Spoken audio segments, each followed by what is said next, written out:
here on Stars on the Floor. Eto, ilang pagkakaibigan na ang sinubok ng kantang to dahil sa kabibidyoke. Paano pa kaya pag sinayaw? Uy, eto na. Tingnan na natin ang performance ni na Sugar and Horizon, Jeremy. Hey, magka-partner tayo ulit. Again, and then mas mahirap naman Mas tong mahirap. genre natin, di ba? Because our genre is jazz. Jazz, pero lyrical jazz. Ate, ikaw lang nakakaalam na ito. Hindi ko nga alam kung My buhay way. na ako nun. Yabang mo naman. Isa yan sa mga kantang kinakatakutan kasi parang last day mo na pag gano'n. Kaya nga yung tatay ko, maliit pa ako, bit ako sa Ginuman mess, di ba? After ng Ginuman, may bugbog yung mess, gano'n. Tapos dead end.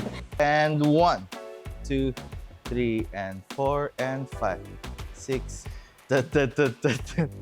Hilo na. Hilo si ate. Yung lyrics nun kasi it's separate, tapos yung mga pinaninindigan sa buhay. Ano yung ayaw kong mawala sa akin in the near future? Siguro kahit sabihin natin hindi ko masyado sinusunod, yung parents ko. Basta lahat ng family ko. Tapos yung hilig ko sa pagsasayaw, Yung talagang hindi ko na maaalis sa buhay ko kailanman, si Lord talaga yon.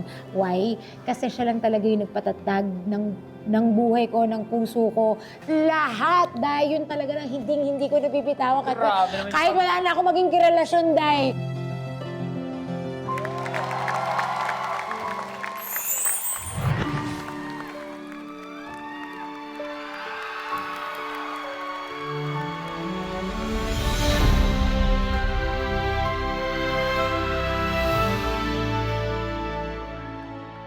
And now the end is near, and so I face the final curtain.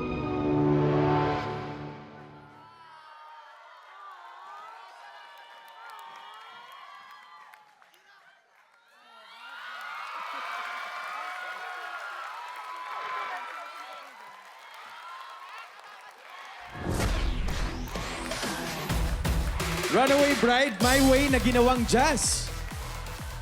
Coach Jay, nagustuhan mo ba yung tinahak nilang landas?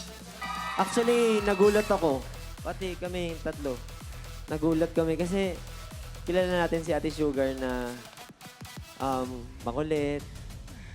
Pero ngayon, Iba ngayon, Coach. yung seryoso niya na side, nakita namin dito.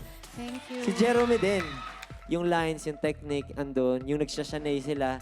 Tapos yung spot ng head, tama, on point. And then yung lifting, habang nililift si Ate Sugar, yung lines ng legs niya, tama. Baka tayo rin tumama. Ay! Bakit mo siya tinakbuhan? Siya?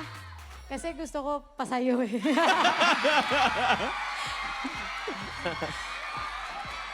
Pero ang galing lang din, Coach, no? Like ngayon lang natin nakita na very demure, very pure ng outfit ni Sugar. Bagay pala sa'yo yung mga ganyang outfit. Sorry, pero parang mas bagay tayo. Yan, patahimikin mo. Ay, hindi ko siya patatahimikin kasi kakaibang Sugar ang Yes. ginawa niya ngayong gabi na to.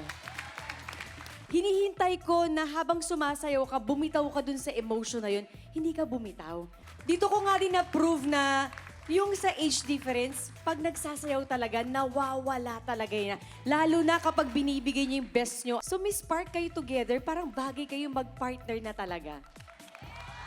Yung napansin ko kasi kanina, sabay na sabay kayo.